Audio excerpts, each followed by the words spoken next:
Hey, good morning. It's Ruben Lowing. Saturday morning here in McAllen, Texas. Do my leadership talk a little early today. I got up this morning and read my scriptures and did my meditation, and then I'm doing my. I walked a mile, ran 2 miles. Now I'm doing walk down, cool down, walking for a mile.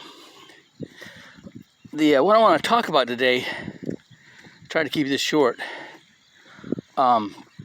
We had our launch. I invited, 100 some people, and haven't found anybody that watched it yet. I'll be continue follow up.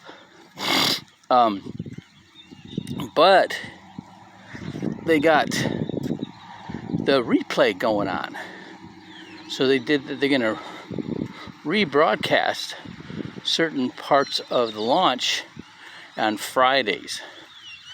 And so I tuned in last night, and I saw this when it was happening, but it was so much more, it reached me so much more Friday listening to it again. And the speakers were talking about, getting control of your finances. And I mean, they really covered it. I mean, it was amazing, doing the financial needs analysis. And then from there, be able to analyze it and like, okay, where can we create some cash flow here, right? And I did that for myself last year, and I freed up like $254 a month, and which made a big difference. And then, I got my cash flow increased quite a bit, right? This year when I did it again, I'm like, oh, this is good, right? And so from there, it's like, let's look at your choices. What's the priority right now, And so, and then my day job, I got an opportunity to make a lot more money, because they've added a responsibility, right? And I'm just gonna take advantage of that to expose the business to these businesses that I'm doing the services for, right? So it just, but here's what I'm getting at. Okay, we're putting out this incredible information, right? And but also the mindset that people have right now.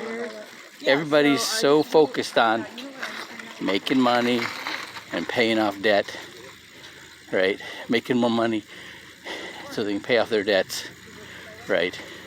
But they're not looking ahead to what they're gonna do, building for the future, because they're all conditioned to pay off the debt. First, they were talking about that last night.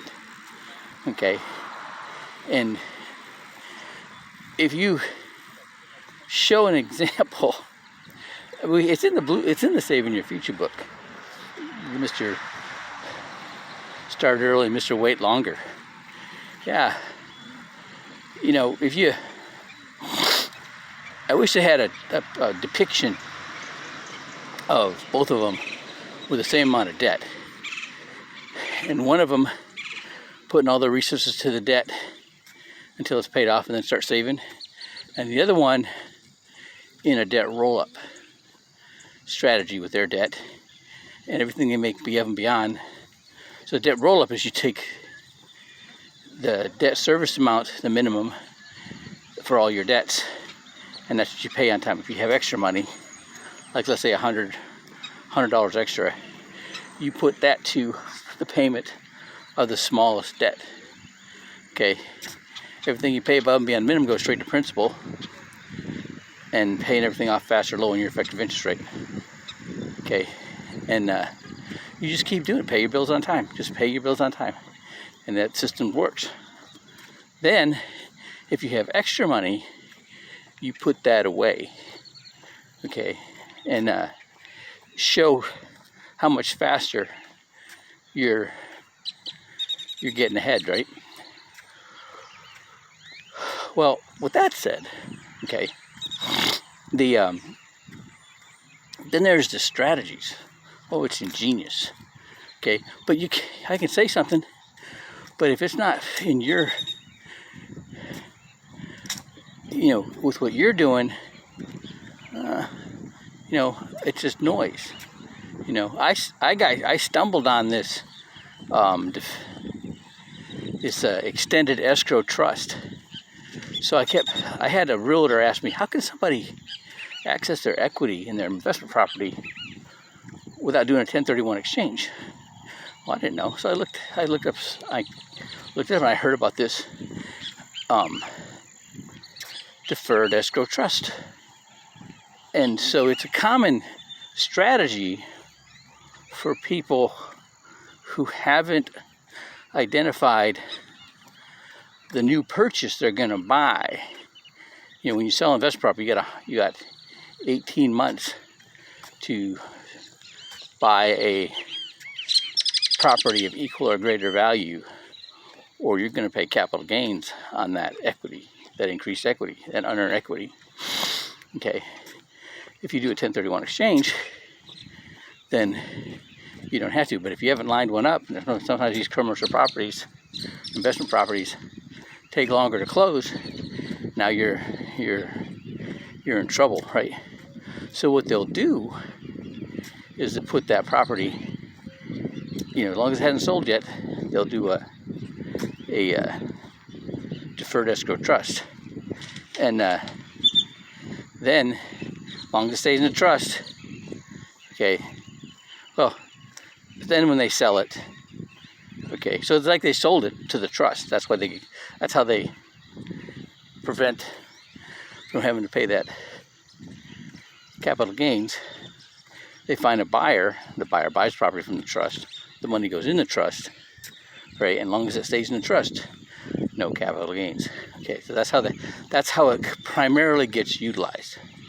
Okay, well, now with World Financial Group and Legacy Shield, they have an extended escrow trust, which is the same thing, except what they're doing is they're doing a low interest, like 4%, whatever the market rate is right now, like 3.5% loan against that equity to pay the premium on a index universal life, so there's no tax because it's a loan. Money goes tax deferred, and that's tax free or tax advantaged when you take it out as an income stream out of that policy, right? And I'm like, wow, all right, that's way cool, right? But hey, unless you're in that situation, I talked to all kinds of realtors, and they're like, oh no, they're just doing owner-occupied residential. I'm like, well, I don't know. Things are about to change because you got a whole bunch of Californians coming here, and rents are going up, and so that's making rental property worth more, right? So people are going to start looking at, buying income properties here in Texas, right? And it's going to change everything. I saw it happen in California. Now, I did hear that some counties have laws that limit the amount of properties people can buy and sell in a year. Like in California, you can only do 4 before they make you get a real estate license, because they want you to disclose. They want you to be. They want to make it fair for everybody. They don't want somebody ripping somebody off, which is what happens. All right. And so that's just one strategy. Okay, but there's a whole when it comes to your kids' college education, if you have assets that are in an insurance contract, you don't have to declare them on a FAFSA form, but Equity in Her House does. Other other assets you got to clear. So you got a 529 plan. Hey, you got to spend all that money before, you know, they have financial aid for your kid. You know, it's like a, why would you do that? Why would you do that, right?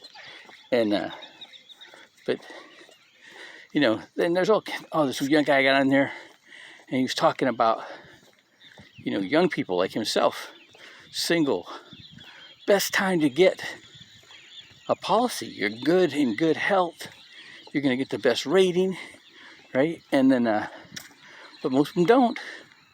Most of them don't because they don't see the need. They're not seeing down the road. They're not looking ahead.